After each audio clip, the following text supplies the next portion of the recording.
venture around and travel and go to different places that I think are really interesting as far as the landscape, and see what colours the rocks turn into once I crush them up and paint with them. And it's a really organic process. It's not really something that I have a big plan for. It's kind of just unfolds, and I let the nature and earth just kind of take me on a journey. My name is Jessie Jo Darling. So I'm an earth pigment artist. I'm originally from Australia, but I've been living in the US for about 10 years now. Basically, I crush up rocks and turn them into paint and create pigments from the earth.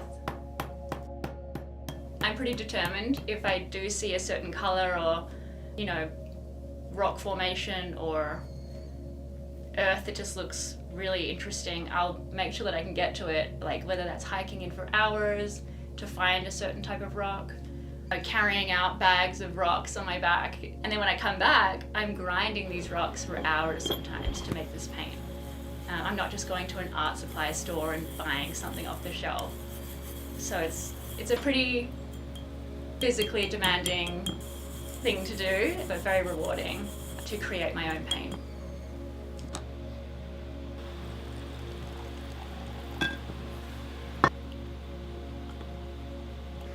So about 5 or 6 years ago, I had this thought that came into my head, which was I need to paint with the earth. I've always been working with natural materials, like dyeing with plants, finding, natural alternatives to different things.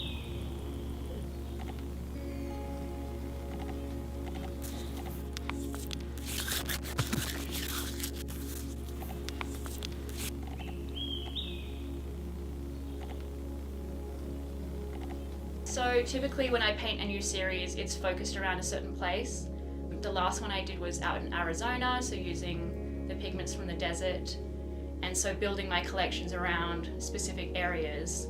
And so this time I am doing a series focused on Lake Tahoe and the High Sierra area.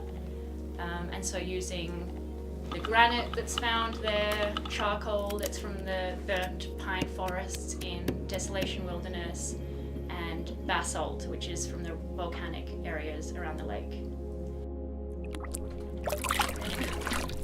Water in Tahoe is unlike any water I've ever experienced in the world. It's one of the purest lakes in the world. It's 99.94% pure or something like that, so it's almost drinkable.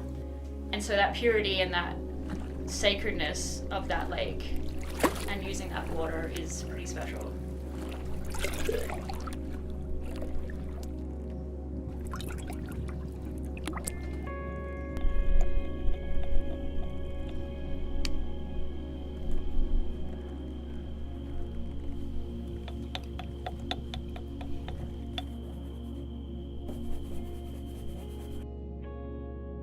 So each painting has a set of pigments that are used, and we found a way to showcase what the pigments looked like before they became paint. So in the back I've got a little wooden box where the vials sit, and it's a really fun way to connect kind of where they started and how they came to be on the painting. When I find my pigments, I note down the exact coordinate location of where I found the pigment, as well as the elevation, the time, the date, the temperature, and even the moon phase of that specific date. I just started making my own canvases instead of buying them, and creating the canvases in the style that I like, making sure they're really tight. A lot of them that you can buy are just like loose, and the canvas quality is not up to scratch, or it's not a thick enough weight. We're building the frames, stretching the canvas, have a different feel, and obviously it's nice to connect to building that canvas and then paint on it.